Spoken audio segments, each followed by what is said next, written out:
What's good, Cubers? It's your boy Matt, and it's Card of the Week time. We're going to look at another great War of the Spark Walker. Let's get started. Today's Card of the Week, if you couldn't guess by the title, is Ugin the Ineffable.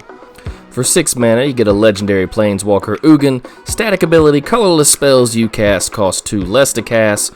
+1, exile the top card of your library face down, and look at it. Create a 2/2 colorless spirit creature token. When the token leaves the battlefield, put the exile card into your hand. -3, destroy target permanent that's 1 or more colors.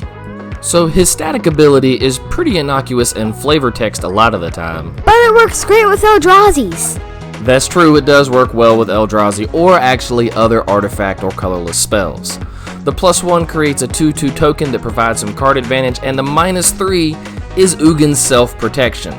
Like a lot of the War of the Spark Walkers, this Ugin does not have an ultimate, but that doesn't mean the card isn't cubable. Let me show you how Ugin tends to play.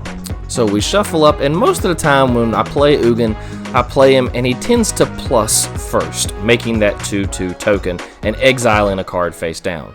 And your opponent, what happens here, it's actually kind of interesting, your opponent is reluctant to trade with the spirit tokens because they don't want to feed your hand. Because the more spirit tokens you make, the more cards you're going to get to draw when they die.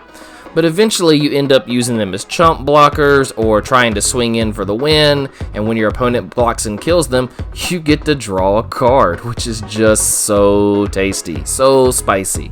I love me some Ugin card draw. Now, the -3, if you play him and -3 him immediately, Ugin does die to basically anything. But you don't need to -3 him unless you need to kill something really bad. Otherwise, make the tokens and let Ugin hide behind them. If you're still unsure about how Ugin plays, I need only cite the examples of Liliana and Vraska Relic Seeker to really emphasize that Ugin is basically these same walkers. Each of these pluses to make a 2/2 body, each one minuses to destroy a permanent on the field. In Liliana's case, she makes your opponent sack 2 creatures, but still destroying, protecting itself, and then each has a minus that wins the game. And that's where the difference lies. Ugin doesn't have a minus that wins in the game, he's just a token card advantage engine. Let's compare him to some of our other colorless walkers. Typically, cubes run Ugin the Spirit Dragon, Karn Liberated, and Karn Scion of Urza. I'm gonna be upfront with you, new Ugin is not as good as any of these walkers. In terms of finishing power, Ugin the Spirit Dragon and Karn Liberated are probably better than Ineffable, and Karn Scion of Urza is probably a better card draw engine because you can play him much sooner and go ahead and get on the value train. But I still want to play him! Easy, kid, calm down. I didn't say you can't play 4 walkers. In fact, as the longer I cube, the more open I become to just playing the best cards available and not capping my walkers. So let's look at Ugin's spot on the curve and see if we can find a spot to put him in our cube. Colorless 6s really aren't that deep actually. There's Duplicant and Wormcoil Engine in the average cube. Now, I'm not going to advocate for cutting Wormcoil Engine.